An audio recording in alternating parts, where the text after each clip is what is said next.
Tonight, imagine opening your eyes on the cobbled streets of Yharnam before anyone had ever heard the word hunt. You hear church bells in the distance, see flickering lamps above quiet doorways, and watch neighbours line up for miraculous vials of blood. It feels safe, almost ordinary. But even in that stillness, every sound carries a weight, every scent a reminder that comfort here is fragile. So wander with me now as we begin our story on a beautiful yet eerie Yharnam morning. Welcome back, guys. If you're new here, I tell slow, dreamy stories about the worlds you know from games and history. Stories to help you drift off. Before we begin, let me know in the comments what time you're heading to bed tonight. And if you enjoy these kinds of tales, don't forget to subscribe so you won't miss the next one. Now, settle in, close your eyes, and let's see what life in Yharnam was really like before the hunt. You wake to the faint light of dawn brushing the rooftops of the city. Spires and chimneys rise pale against the dim sky, their edges blurred by mist. For a moment the streets seem hushed, as though holding their breath. Then the sounds arrive. Oil lamps hiss out, shutters creak as neighbours stretch, and you hear boots scraping cobbles slick with dew. The scent that hangs in the air is heavier, not fresh, but damp and tinged with iron like old wells cut into stone. The city is stirring. Yharnam never allows silence to settle for long. You step outside and feel the uneven cobbles beneath your feet, wet from the night air. Small groups move past in subdued rhythms, their voices low, shoulders hunched against the grey morning chill. Some carry baskets or papers, others wear vials at their hips, glass catching the light like ornaments, tiny flares of devotion glinting against dark clothing. To anyone else, this display might look like pride, a sign of trust placed in the church. You know, though, that those vials will mean more than they appear. A horse carriage rattles over stone, hooves startling crows from their perch. Their cries mix with the echoes from narrow streets, every sound bouncing sharper than perhaps it should. In the market square, vendors unroll cloth across wooden stalls. Bread is stacked in baskets, apples buffed red with sleeves. A butcher's block waits, knife already impatient for the first cut of the day. For a second, you could almost believe this is just another old European town. The laughter of merchants, breath puffing in the chill air, helps sell the illusion of safety. But if you pause, if you listen under the noise, there are threads that don't match. A cough breaks from a doorway and is quickly stifled. Someone leans in to ask not for bread, but for blood. A seller lowers his voice to offer a new treatment, eyes shifting behind him at every word. The rhythm of the streets pushes forward, but it moves on legs already weary. Around one corner, a scholar darts through, wool coat brushed with lint, arms overstuffed with papers. His shoes clack too fast against the stone. Neighbours nod politely, but you can see suspicion in their eyes. Whispers drift down from lecture halls, talk of experiments and strange findings. Some say they came from Bergenwerth, distant college by a lake most will never see. Officially, no one here believes such rumours, yet curiosity slides through their tone when they pass them on. Even this market buzz, folding bread, cured meat and bright laughter together, leaks with secrets carried between cobblestones like mist. The sky lightens slowly, the grey still stubborn, the damp smell of stone growing thicker as morning builds. A drop of water falls from a gargoyle's mouth onto your collar, cold against your skin. Townsfolk brush between one another. At a distance the pattern looks mundane, but step closer and gestures stretch thin with unease. The woman slicing cured meats watches the street with every cut. A man holding fish checks the vial at his belt, twice as if making sure it hasn't gone missing.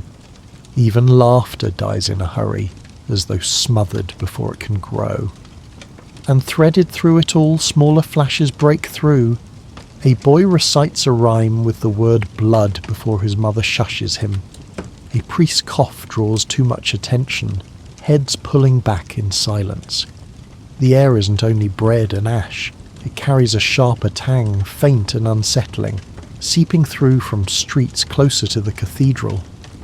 The sensation is like standing in a house whose beams already strain though the roof still stands.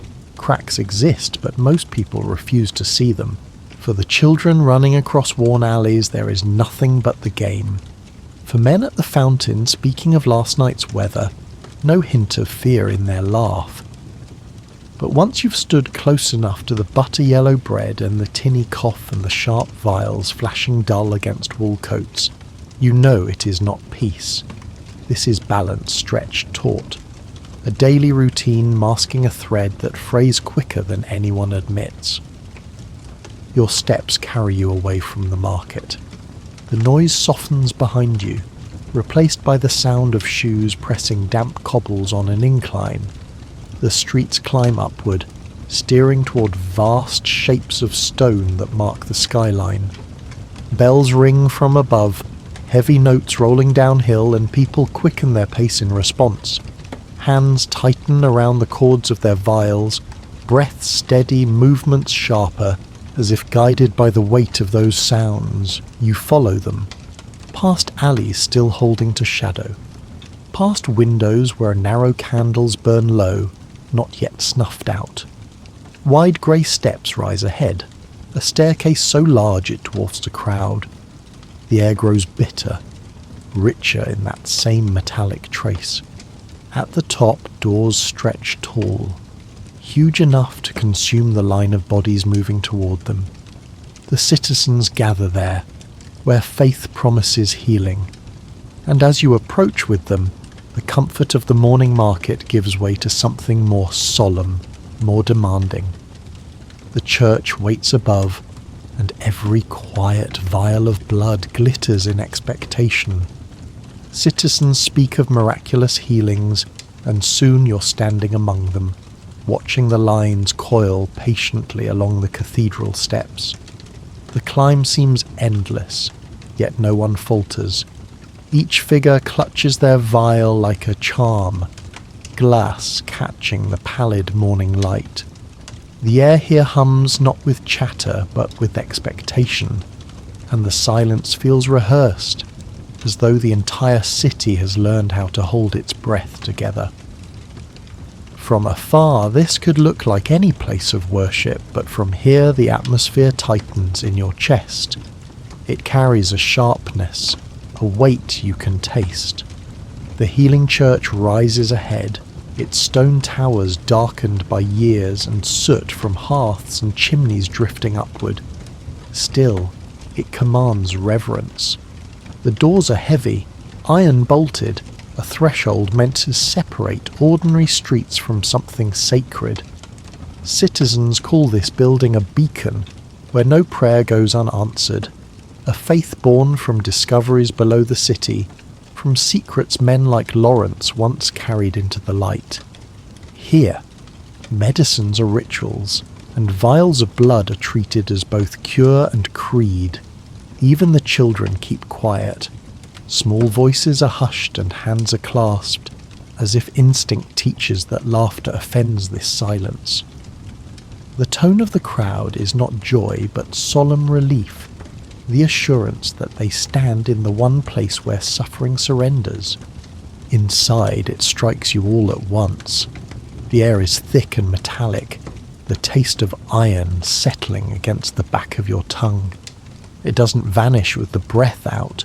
It lingers, folding itself into lungs and throat. Candles stand along the walls, their flames shivering and melting wax into hardened pools across old stones. Every sound the crowd makes trembles against the vaulted ceilings, where shadows bend over statues blurred by smoke and age. Light does not strengthen here. It wavers. and in that hesitation you sense how fragile this sanctuary truly is. Near the aisle, a woman raises a vial with both hands. Her child is pressed against her side, head nuzzled into the fabric of her coat. The little boy tries to sleep while she holds the vessel forward, her mouth moving in silent gratitude. You feel the tremor in her palms even from a distance. To her, that glass of crimson is not medicine but promise.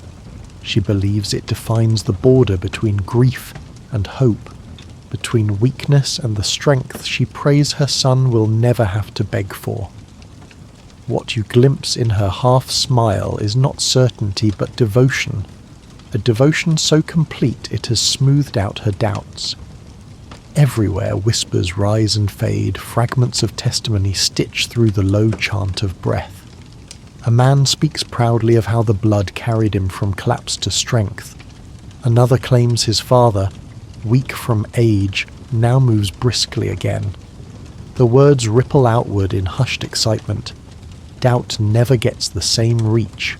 Hope is what takes root. And with every story, faith binds tighter around the altar, where vials are left behind and returned full. To most who kneel here, the miracle is unquestioned. The blood restores, the blood redeems, the blood sanctifies their place in the world. For a moment you let your mind imagine what this must mean to them. To walk heavy with sickness, then leave these halls carrying salvation in your pocket, that belief would cloak you in reverence. It explains the bowed heads of labourers, the soft mutters of thanks trailing from mothers, the way merchants balance vials at their belts as if jewelled heirlooms. In their vision, Yharnam itself is built on these blessings. To refuse would be almost treasonous, like denying yourself the air needed to breathe. Yet the irony settles on you deeply. These men and women believe themselves protected, renewed, even chosen, when in truth they stand at the cliff's edge. Each whispered chant tightens the rope binding them to an outcome they cannot see. That sleeping child, the diligent worker strapping his vial, the woman dropping coins into the stone bowl, all of them embrace salvation while already carrying the root of tragedy in their veins. The faith they claim as shield is the quiet engine of their undoing. Every candle flicker, every prayer offered outward, conceals growths inside their bodies that no sermon could ever cleanse. A chant swells from the apse low and final, as citizens shift back into lines, and with it comes an aside your thoughts cannot leave alone. The blessings uttered here grew from experiments someone once carried from dark rooms beneath the city. The peace painted on faces in the pews exists only because unknown hands risk teeth beneath candlelight, dissecting mysteries too dangerous to see daylight. Those studies have dressed themselves as faith, and to the people, that transformation feels complete. At the rear doors you hear conversation curve into sharper tones. The faithful speak in lowered voices not only of healing but of vigour, how blood stiffens the spine, how wounds are borne without flinching. These are comforts, spoken like gifts, but the edge underneath them betrays unease.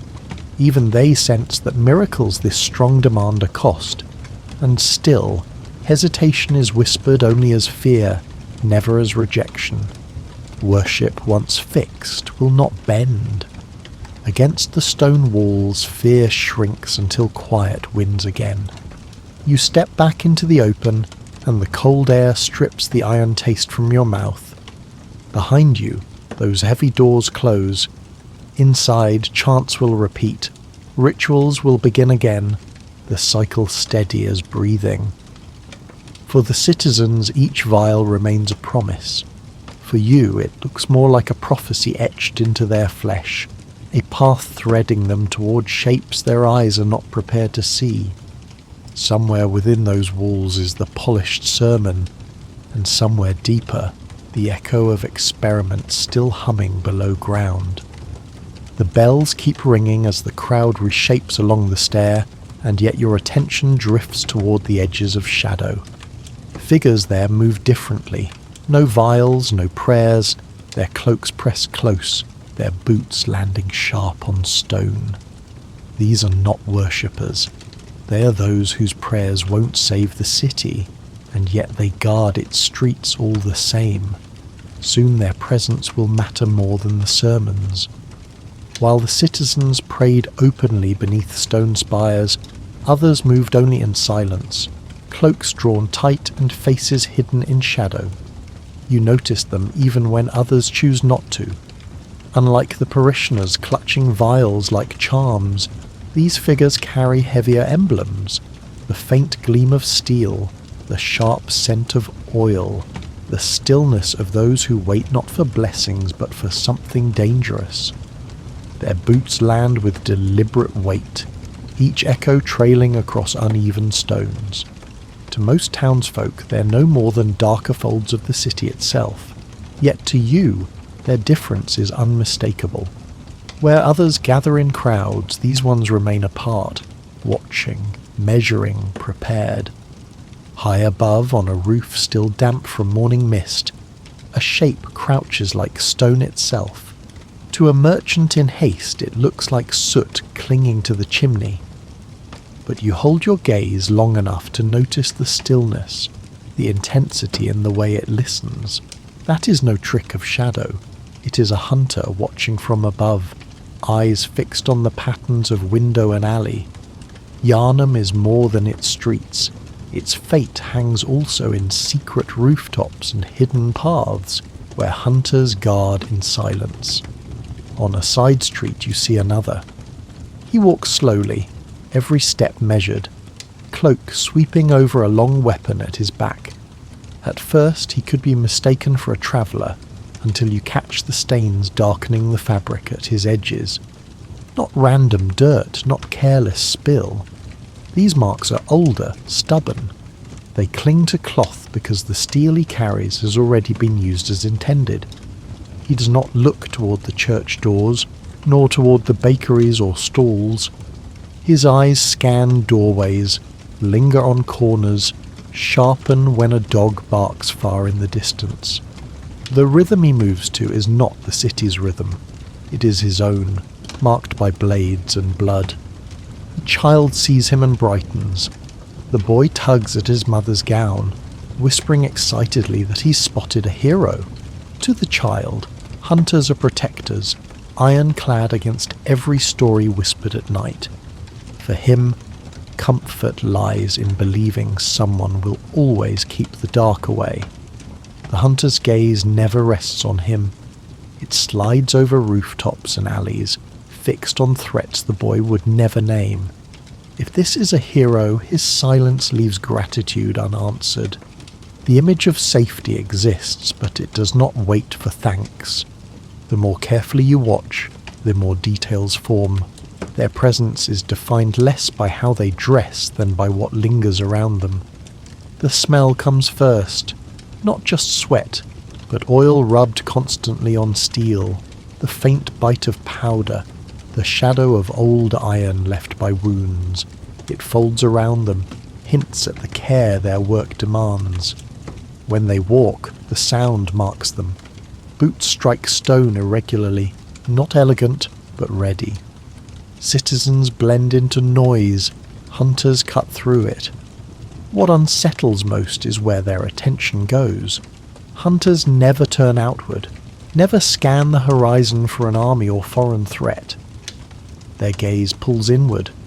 They watch cellars, rooftops, windows cracked too wide in narrow streets. They are not sworn against an outsider. They seek what grows inside the city's own walls. Guardians, yes, but of a kind that hides the truth they acknowledge, that the danger lived here all along, sharing the same cobblestones. Whispers pass that some are trained in a secret workshop, taught old rituals, armed with tools meant for fighting the city's own grievances.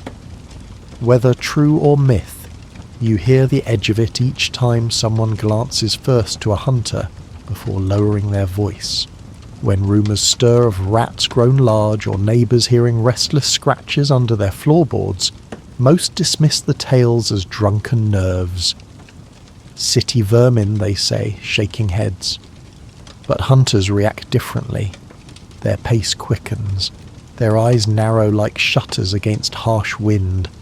They slip into side alleys before a question can even be asked. By the time morning returns, the rumour is gone.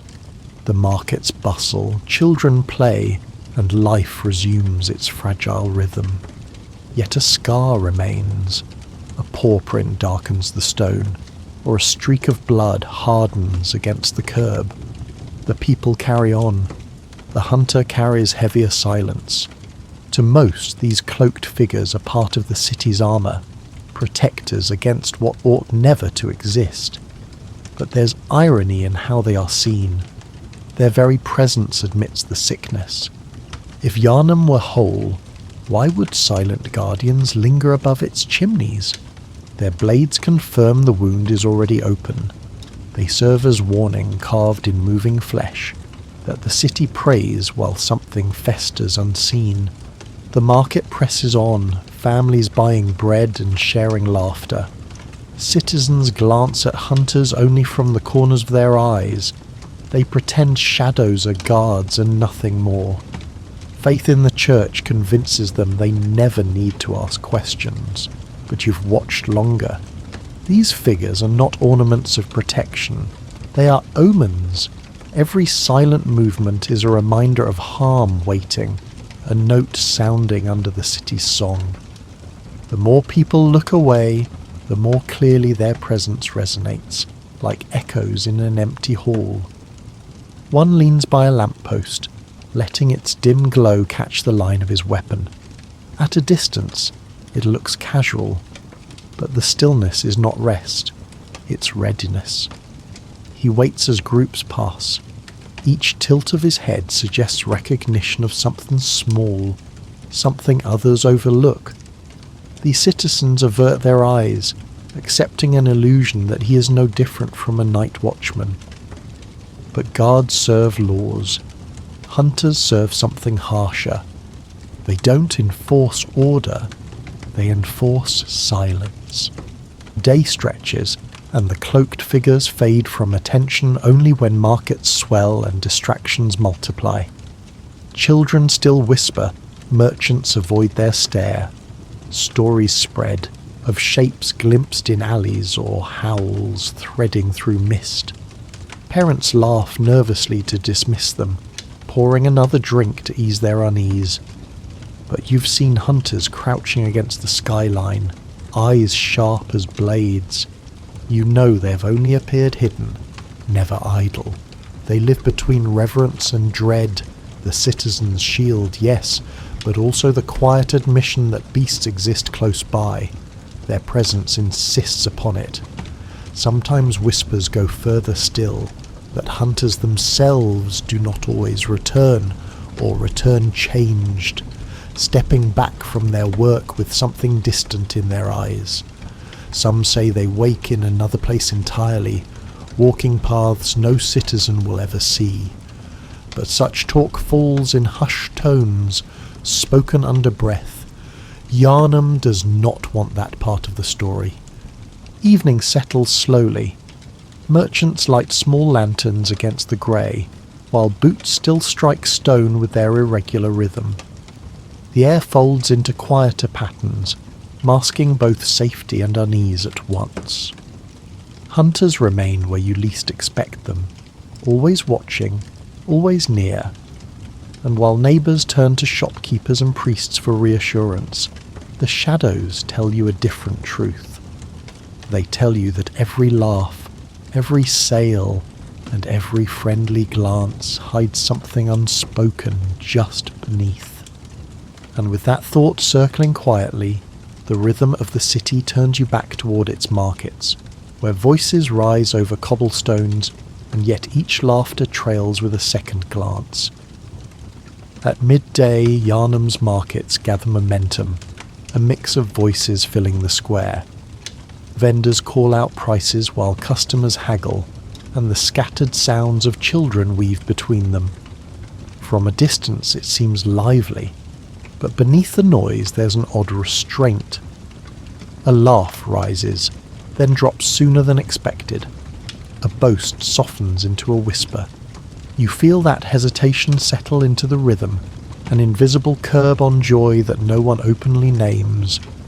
The stalls stretch in crooked lines, each one adding its shape to the day. From baskets of bread comes a warmth so vivid you pause, steam lifting little clouds in the crisp air. A fishmonger beats scales from carp, silver flecks catching in the light as the smell of the river drifts over the cobblestones. Beside him, a merchant secures rows of small glass vials strung on cords.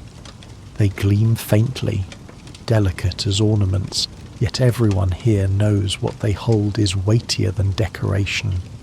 It's said that blood ministration drew visitors from afar, the church offering its crimson cure as if it were grace itself. And so even in the market, when hands reach for bread or meat, their touch always returns to the cords at their belts. Fingers briefly testing the vial as though confirming faith by contact. Mixed among these essentials are smaller curiosities, wooden symbols rubbed smooth under years of use, small bundles of herbs tied tight with twine, charms carved into bone and set out carefully. Some say the cathedral blessed them. Others claim older methods linger here. Whispers from before the church's shadow spread. No matter which version a buyer believes, coins change hands easily. These items aren't for decoration. They're carried home against sickness, against misfortune, against dreams too vivid to explain. The markets speak through these purchases. Faith here blends with caution, and even in daylight the city rehearses its protections.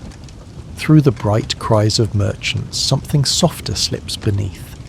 You catch words traded low, voices edged close.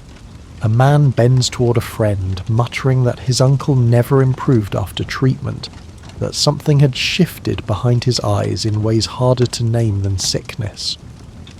Another voice speculates about hunters near the outskirts, prowling the same woods where shadows moved strangely, more dog-like than human. The man laughs too quickly at his own story, a sound meant to cover unease. No one argues. They just lower their voices, share another coin, and let the whispers carry along their path. On another corner, the air turns denser. A butcher pulls knives from a block so darkened by use it looks older than the stall itself. Slabs of meat pile in layers, pale fat splitting the red. He cuts with practiced speed, and the crowd leans in to buy. Yet there's something in the air heavier than hunger. The smell doesn't pass like the bread or fish. It clings, draping thicker each moment you linger. Customers laugh at his jokes about quality, clutch their purchases fast and move on. Behind their smiles you catch the small betrayals of quick swallows and eyes shifting elsewhere. For them, the cuts are sustenance. For you, the scene sharpens the contrast between what feeds the body and what weighs on the mind. Despite the unease threaded through conversations, the square thrives. Bodies press shoulder to shoulder, coins drop with steady rhythm, exchanged as quickly as words. The air brims with energy, yet inside every transaction you sense another layer. The city's silence about its own instability. While children smear bread with butter, their parents whisper about illnesses lingering in neighbours' homes. As fish gets wrapped, someone mutters about strange howls carried down from the north streets. These aren't stories loud enough to interfere with trade. They survive because trade persists, because life demands continuation. Each deal edges against darkness but refuses to stop. You pause near the blood merchant's stall again. Here, arguments brush more openly between generations. Younger citizens speak easily of cures, praising the church for its gifts and pointing to parents now walking upright again. They thank the blood as if their lives can be measured against it. Older voices stay quieter, muttering to one another, lines etched sharp in their faces. They don't say much, but their tone carries the edge of memory. Villages that fell, rituals once condemned, patterns repeating. Their words don't swell loud enough to topple the comfort around them, but you register the divide. Yharnam's prosperity bends on the tension between these groups, between faith renewed and caution unspoken. To a passerby, these markets seem flourishing. Vegetables stack high, children run with sweets, and trades close with laughter. Yet always blood threads through. The vials glint on belts, the words drift in whispers, the charms scatter across tables as if scattering fragments of belief. Prosperity binds itself to a single vein, and every purchase, whether bread or blessing, pulls from the same root. You can taste the irony like smoke, the same abundance that feels like safety is indebted to a substance ready to unmake it. A baker offers you a loaf, crust still warm to your hands. He smiles without hesitation, coins flicking quickly across a counter behind him. For a moment it resembles routine life, the ease of greeting, the assurance of food shared publicly. But that ease thins, the instant attention drifts away. Smiles flatten to neutral. Deals close quickly, without words to linger. Buyers walk home not lighter but heavier, shoulders drawn down by what they've heard in passing and chosen not to repeat. This is what makes the markets unique. Not that fear ends here, but that in this space fear is disguised, contained beneath laughter and loud business until silence carries it back behind closed doors. With every coin exchanged, rumours continue their quiet spread. For every apple lifted from a stall, another anxious report slides into hushed talk. Dogs roaming strange near the outskirts, villagers unwell though they swore healing worked. The vials find their way into hands at a rhythm faster than fruit or bread. They promise strength, even when they become the subject of arguments themselves. By the time you recognise it, you realise no corner of the square lives free of blood's echo. Even absence tilts toward it, speech bending always back to the same source. Afternoon stretches, voices first sharp and abundant, then dimming as stalls begin their slow retreat.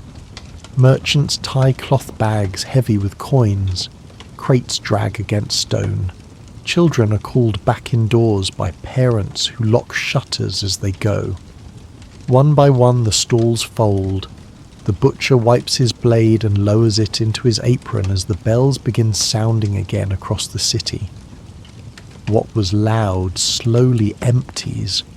What was crowded thins until you stand before a square more shadow than noise. Night comes and the market transforms. The clamour is gone. Only the faintest drip of water and the creak of timbers remain. Lamps give off soft glimmers, too small against the wide stillness, flickering nervously as if they're not enough. Places where bread once rose warm now smell of cooling stone. Where laughter lifted, there is only the hush of doors locked against whatever presses the streets outside. This silence doesn't belong to rest. It belongs to waiting. And in the stillness you hear one question rise against that waiting, a whisper shaped almost like a prayer. What must a city trade to keep its miracles? In the taverns of Yharnam at dusk, a different rhythm takes hold.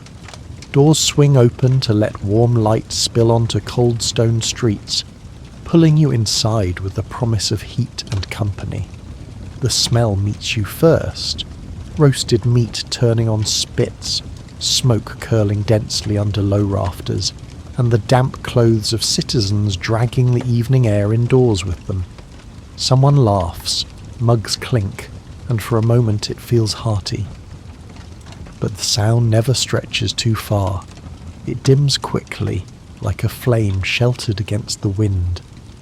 Every noise here is practiced, part of a nightly defence more than celebration.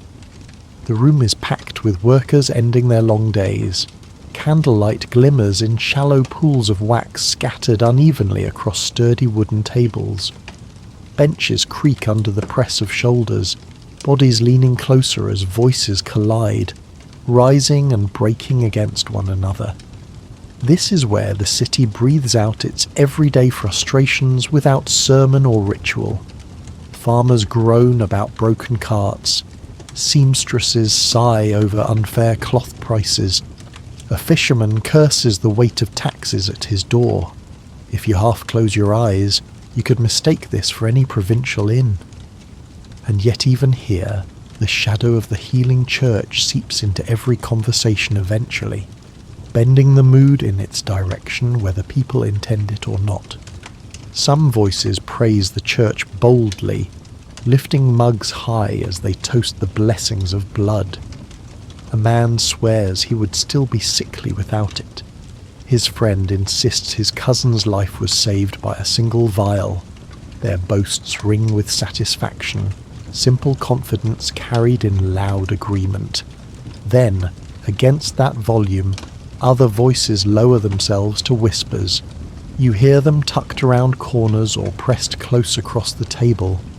Murmurs that neighbours don't look like they used to, or that strange noises scrape walls at night. Someone mutters that a treatment seemed to change a man entirely. None of these comments erupt into full debate. They vanish quickly, tucked back into silence whenever eyes turn their way. Praise rises easily. Doubt hides itself in the cracks. One carpenter decides to fill the silence with a story. He jokes about waking late and hearing scratching at his door like a stray animal begging to be let inside. He raises his cup in mock defiance, making fun of himself for grabbing a hammer. The table pounds in laughter, voices chiming in with mock threats and exaggerations. It feels like pure comedy, but you see how his eyes falter downward while he insists it was vermin. That extra breath, that flick of hesitation betrays him. His story isn't meant to make others laugh so much as convince himself that what he heard was harmless. The humour is his shield. The fear lingers underneath. The tavern fills itself in layers. Firewood snaps and spit sparks against the grate. Liquor sloshes across scarred boards when mugs hit too hard. Boots scuff against stone floors while bodies shift and stamp with rhythm. Pipe smoke thickens the ceiling until the beams seem ready to dissolve into soot. These sounds and scents act as anchors, pinning the citizens to routine. They calm nerves through repetition. Yet, woven through all of it, you sense the edge everyone feels but refuses to name. The safety is performed nightly, so it can hold back what waits outside. From where you sit, the irony is sharp. Faces glow, shoulders pressed together, stories keep circling. Companionship looks real, and the atmosphere feels strong. But you catch the protective layer instead of joy.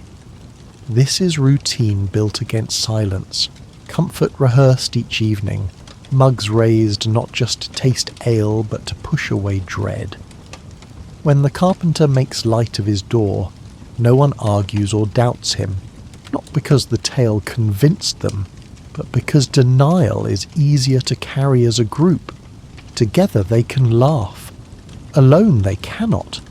The scenes around you reinforce this. A man drops his mug too hard, ale puddling instantly, and curses loud enough for the table to roar back with teasing.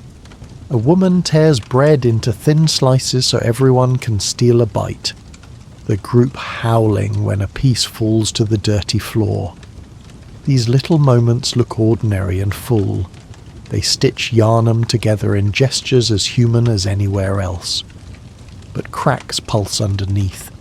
the certainty that life measured this way might not outlast the city's deeper wounds. What happens here keeps rhythm steady for now, no longer. Taverns function as shelters more than diversions, a collective refuge where voices mask cracks in faith. The citizens know order is fragile, even if they never say it outright. Hunters already stalk beyond the safe glow of the hearth. Rumours linger, too stubborn to vanish, because they were never mere illusions. They echo faintly here, in the space left behind after laughter fades. Drinks may dull that edge, stories may recycle night after night, but the feeling persists. Every fire, every clinking mug is a defence line rather than salvation. Candles burn lower as the evening grows thick. Faces sag with exhaustion. Laughter thins into occasional bursts, and friends lean against one another with voices rough from smoke. One by one cloaks are gathered, benches clear, their wood groaning with relief. A final drink is poured in quiet. The barkeep stacking mugs neatly for another night's repetition. The heat of the hearth packs itself into fading logs. Warm breath chased up the chimney by drifting smoke until emptiness replaces the press of the crowd. When you step back out, the night greets you cold. The warmth is gone instantly, the memory almost unbelievable the moment air hits your chest. Around you, shutters glow faintly, tightened against the dark. Locks clatter quietly into place while boots scuff stone on the short walk home. Lanterns line the streets with wan orange, puncturing mist but not banishing it. Stragglers move quickly, whispering promises that their walls will hold until morning. Tonight at least, the glow of the tavern clings faintly to their path. And though conversation drifts into silence out here, you sense other voices still turning over what lies beneath the city. The arguments not shared openly, the ideas not poured into mugs. To most citizens, the night ends when the tavern closes, but deeper down, another current already waits, a quiet struggle over knowledge and meaning hidden from the very people living its consequences. In the upper halls of study, far from taverns and markets, a quieter war was unfolding. This was the realm of the scholars, where the clash was fought with notes, books, and voices kept low long into the night. The debate stayed invisible to most of Yharnam, yet their effects wrapped around every household, every sermon, every vial. To you it looks like ordinary life continues. To them, the city's future rests in candlelit arguments few will ever hear. Byrgenwerth stood at the heart of this struggle. It was here that the most disciplined minds gathered, convinced that beneath Yharnam's soil lay truths old enough to reshape humanity. In their libraries, cracked tomes leaned beside strange relics dragged from the ground. Students pressed palms against runes etched into bone, whispering meanings no one fully understood. What the citizens relied upon for healing and hope came indirectly from these rooms. Bread and blood, faith and ritual, all bending against discoveries scratched into parchment by eyes too tired and hearts too certain. The central division revealed itself plainly enough. Master Willem held to restraint, warning that true progress required more vision, more eyes within, a slow awakening of insight instead of rushing into power. His tone was patient, even cryptic, but always urging caution. Beside him, his student Lawrence refused the weight. To him, the old blood was not promise deferred, but salvation at hand. Where Willem prized knowledge through sight, Lawrence demanded results through blood. This split, eyes against veins, formed the foundation of all that would follow. And when Lawrence left Byrgenwerth to found the healing church, the consequences were sealed into the veins of every citizen who later lined cathedral steps. Picture a lone student seated by a dying flame in the corner of Bergenwerth's library. The wax has nearly given way, but he continues scribbling, muttering softly, convinced that runes whisper truths too fragile for ordinary minds. Outside, the city remains quiet, children carried home to sleep, merchants securing shutters. The boy writing hasn't noticed. He doesn't see bread, nor fields, nor houses. What grips him is a phrase scratched into bone, a line connecting man to something more, or less, than himself. That moment of focus, invisible to everyone else, presses into the future harder than any sermon. Debates hardened quickly into loyalties. Some remained with Willem, repeating his cryptic warning that only insight could guide humanity. Others followed Lawrence, trusting action over patience, swayed by proof of vigour and healing through blood. To outsiders they might have sounded like quibbles between scholars, but in truth these were decisions about whether humanity would rise higher or decay into something unrecognisable. The stakes lived in theory, but the outcomes filled every vial that later passed hand to hand through the markets. Citizens never heard the full context. His sermon praising blood's blessing was easier to accept. A church offering cure and hope was easier to trust. To them, the blood was salvation. But in private, the very men who had carried the first vials knew it was also a wager. For scholars, each swallow asked whether mankind could stretch further or collapse. You might raise a mug in a tavern tonight as if the blood were simple medicine. In Bergenwerth's halls, the same act lingered with the weight of possibility that minds and bodies would tear apart from inside. This conflict wasn't fed by words alone. Excavations beneath Yharnam deepened the problem. In the labyrinthine Thumerian tombs, students unearthed relics etched with runes beyond human language. Carved bones, brittle tablets, and shimmering, almost living symbols all returned to lecture halls and left their mark on theory. To hold them was to admit humanity had never been alone. More troubling still, their strange forms hinted at remnants of great ones, beings older than men, suggesting that the city's very foundations rested above mysteries it should never have disturbed. Sometimes rumours swept the college about expeditions returning from darker ventures, a trip to distant shores, a haul of relics followed by haunting questions no one could voice aloud.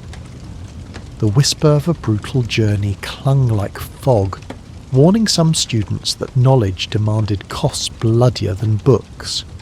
Scholars rarely admitted it, but these fragments built the spine of their arguments, half evidence, half curse. When those findings slipped into sermons, ordinary lives locked tighter into this chain, never realising its links ran back into tombs. Imagine a lecture at dusk. Sparse candles gutter against the walls. Students shift on stiff benches, eyes following scrawled symbols chalked across dim boards. One lecturer raises his voice about vision beyond the human. Another insists blood holds the greater strength. The arguments sound abstract in the moment, little more than weary minds at debate. But every word is another stone placed in the foundation of Yharnam's fate. Those diagrams scratched out with chalk are the same symbols pressed into rituals and medicines. From that room, the city's future pours downward, already shaping the crowd by cathedral doors below. The cruelty lives in its invisibility. Citizens went on stirring soup, patching clothes, lifting stones for building walls.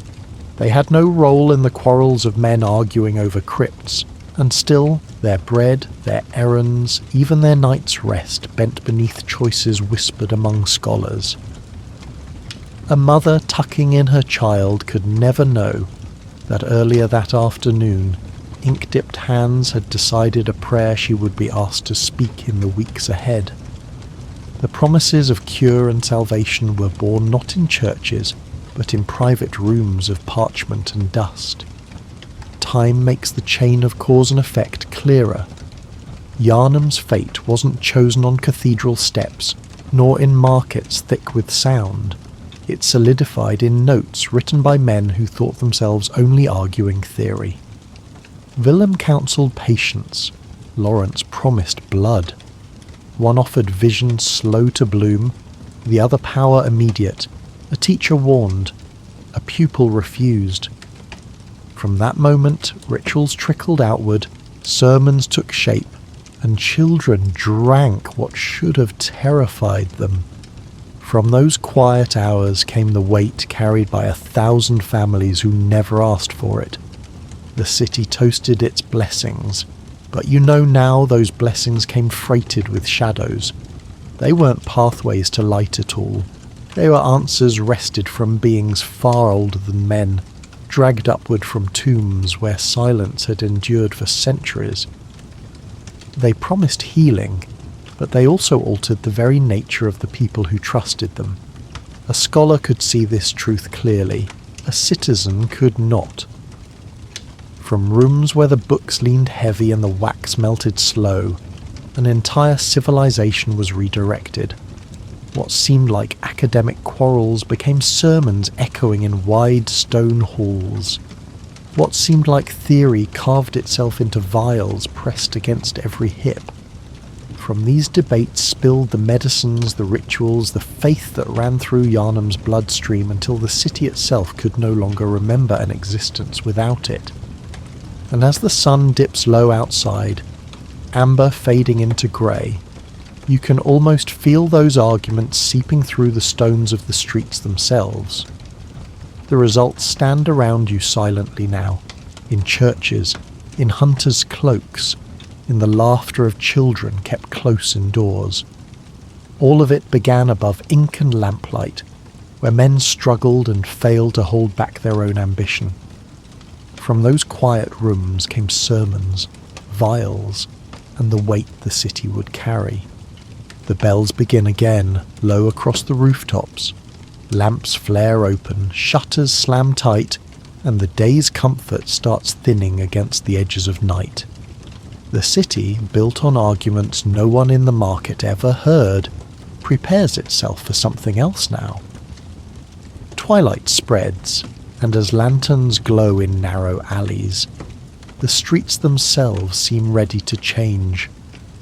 As the day folds inward, Yharnam begins to retreat. The streets feel thinner, as though the city is pulling back inside itself. Markets that roared with trade now stand still. Taverns give way to muttered good nights, and door after door grows heavy with bolts. Curtains fall quickly, muting the faint glow inside. What filled stone courtyards with laughter just hours ago shrinks into silence too swift to be chance. This isn't panic, it's ritual. The practiced rhythm of a city that understands dusk is not leisure, it is retreat. At a street corner, a man climbs his short ladder, lantern hook in hand. He taps the glass flow steady, striking fire into oil.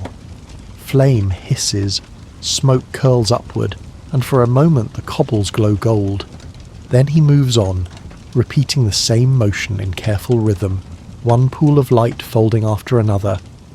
Windows around you close in answer, wood drawn tight, cloth pinned. You notice quick movements behind shutters, hands laying charms on tables, vials placed beside beds. Everyone has their routine, a small defence repeated night after night. When the final latch clicks, the street is left with little more than smoke, rising from lanterns and long stretches of stone far too wide for how empty they've become. The change unsettles. Quiet feels sharper here. Sometimes it carries notes that don't fit. A scraping against stone too steady to be wind. A growl so faint it could be dismissed if you chose to. But each sound hangs longer than it should, pressing against the locked homes around you. Doors slam harder when such noises drift past.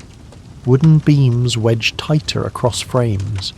Yharnam lives by sealing itself away, but the air outside carries tones of something unsettled, restless beneath the cover of dusk. And then, without warning, a dog's howl cuts through. The cry throws itself upward, ragged, raw enough to pierce shutters all at once. Curtains whip shut, latches snap like flintstones struck in fast grating sequence.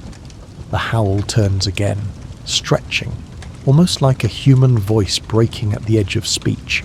Then it stops. What follows is not relief, but stillness, taut as though the city itself is holding breath. You never see the dog, but you know all at once why it went quiet.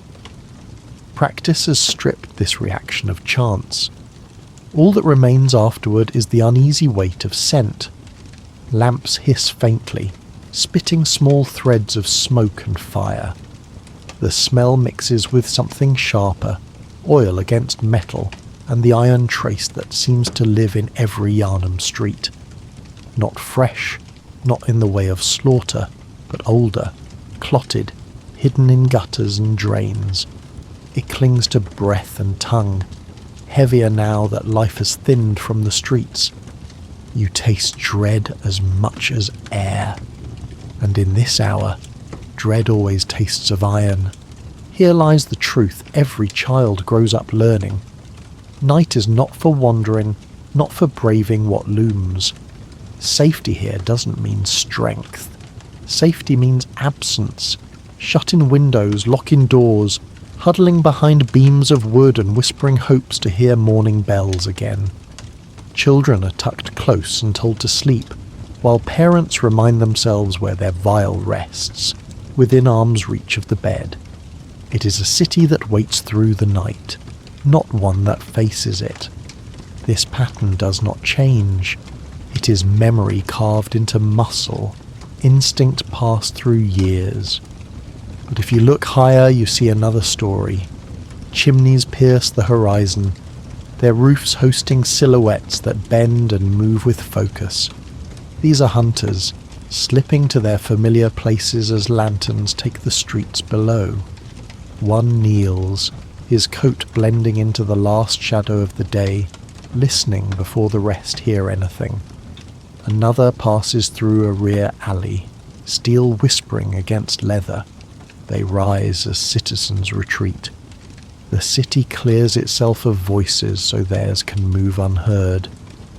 Hunters are weight stitched into the rooftops, unseen but always present when light falls away. You notice other small signals too, boards of a door settling under forceful hands, a cough carried too far through empty air, doubled over until silence swallows it. A candle glimpsed through a slit of fabric before vanishing in an instant. Everyone bends to the rule, but some cannot resist one final glance at the world outside. They stand behind their curtains as if eyes themselves could hold walls. What they hold, more than courage or curiosity, is habit. Hope that tomorrow will feel the same morning markets, the same steady buying and selling to cover what they fear here. Dust doesn't remake the city so much as reveal it. This is the hour when Yharnam no longer looks like a place of laughter or simple trade. It becomes a knot of locked doors, of children calmed by stories while parents repeat prayers under their breath. Hunters remain because citizens cannot. Walls become lifelines. Lanterns bleed out light in trembling pools, but beyond them yawns a mass too heavy to see through. There is no freedom in these quiet streets. There is only pause, waiting. You keep walking, steps soft against the slick stones, and the sense deepens. The stillness here isn't just quiet, it thickens, a patience that carries weight. Behind shuttered windows, citizens let their eyes fall shut, counting on dreamless hours, while above them cloaks stir, boots scrape, Weapons shift even when they stand still. Hunters wait along ledges not out of rest but out of readiness. The night in Yharnam is too practiced, too deliberate to be called ordinary. When at last the lamps grow weaker, oil spent, the dark presses closer. No laughter spills out to oppose it. No morning bell calls yet to answer it. Only the sound of claws faint against boards or echoes stretching down stone alleys. The daytime veil thins until nothing is left to disguise the city's other nature. And though you fight the pull of sleep, your body leans into it, carried toward rest even as the streets prepare to show another face. Citizens believe rest will protect them. They trust in vials within reach, in prayers muttered quietly in warm rooms before breath slows. It looks like safety, but it is only survival built on hope. Yharnam waits behind bolts, living by endurance, not peace. Above all that quiet, hunters remain, watching, listening, rising when the light falls. What would the last normal night in Yharnam have felt like, if such a thing ever really existed? You picture evening sinking fully into night, the streets marked only by faint lantern light.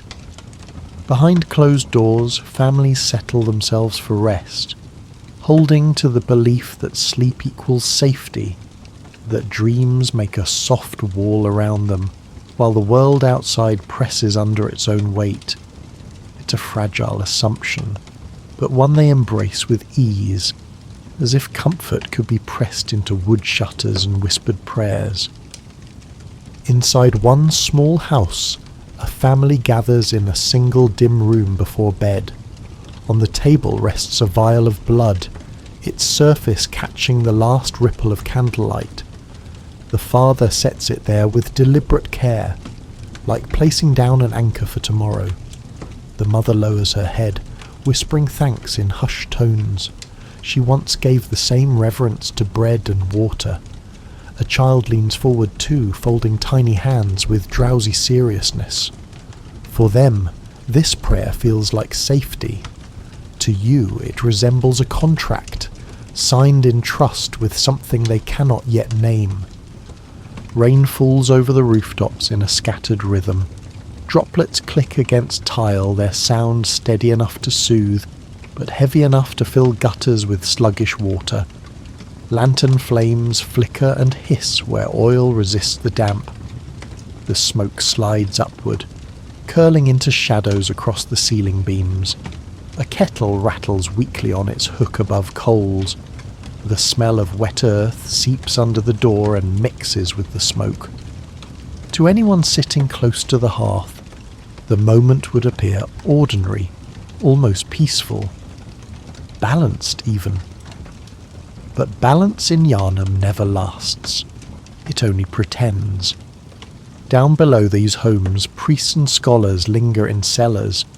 Chants swell where no citizen ever walks, voices repeating phrases too fractured for common ears. In other corners, notes are written by trembling hands as rituals stretch late into the night. Some whisper of ministers pouring blood as though filling chalices for unseen congregations. The surface suggests calm, but under that calm is movement. Rituals spoken against stone, experiments gnawing forward. Safety here is nothing more than a pause, thin, temporary, waiting for its shape to give out. That illusion burns strong because of repetition. Families close doors in the same way each evening. Shutters latch, vials rest on shelves, candles are pinched carefully, words spoken into the quiet nearly identical, night after night. Children grow up memorizing the rhythm, soothed by the familiar patterns. Couples press shoulders together, convinced their small routines stitch protection around the bed. Neighbours breathe in sync within houses separated only by stone walls, each household reflecting another. From the inside it looks like a promise holding fast. From where you listen, It feels like threads already pulling apart. In that silence of repetition, another kind of whisper creeps in. Some say dreams in Yharnam are never empty. Rumour insists that when citizens close their eyes, something older drifts close, colouring visions with fragments not their own. Sleepers find themselves wandering unfamiliar landscapes, fields that bend strangely, rivers that lead nowhere, voices carried without mouths. They believe it's memory or invention, yet they wake unsettled. A few swear they've heard words, though none admit it openly. These are whispers, not testimony, but in Yharnam every rumour trails long behind it. Step outside, and the streets appear still. Rain taps over cobbles, pooling lightly in the cracks. Lamps burn weak but steady. Nothing moves except the water slipping along stone, yet you know there is more. Hunters walk the edges of rooftops, boots muffled by the drizzle. At times you hear the faint lift of steel scraping free, sharp enough to cut through the night before vanishing back under rain. The families inside do not stir, never realizing a cry was stopped above while they prayed in warmth. Their trust in stillness becomes possible only because others bleed in silence to keep it. If you linger with one household, the picture sharpens. A candle gutters and dies. A curl of smoke drifts upward, then stretches into faint threads before fading into the rafters. A mother leans down to pull a worn blanket over her child, her lips brushing the boy's hair for a quiet kiss. She rests beside him, closing eyes with the same faith her words had carried moments earlier. The father checks the shutter, lifts the vial once more and lays it carefully back on the shelf before lying down. The room joins into steady breathing, their rhythm falling into unconscious sync. From any view inside, peace looks whole. Outside those walls, nothing has truly hushed. Metal tools bend against wood in hidden rooms. Chants burrow deeper into earth, repeated in voices stripped of warmth. Rituals knot together with silence and secrecy. The city above imagines peace, rain, beds, warmth. But beneath its stones are sounds twisting against the grain. What is believed to be stillness is only a ceiling hiding collapse below. The effect grows heavier the longer you hold that moment, because there is no returning to it. Each house believes itself untouched, but every evening was already counted, every vial already part of an ending written elsewhere. What the citizens thought permanent, beds, routine, safety, was already chained to a future they hadn't been told. They lived their last normal night absent of that weight, their comfort held only because nothing had yet forced its hand. That innocence is difficult to look at without dread. A child cuddles a cloth animal, eyes finally closing. A father slips into sleep, body weary from work. A mother murmurs words of thanks to blood that she thinks has mended them. Nothing about their voices, nothing about those small movements betrays what waits beyond the door.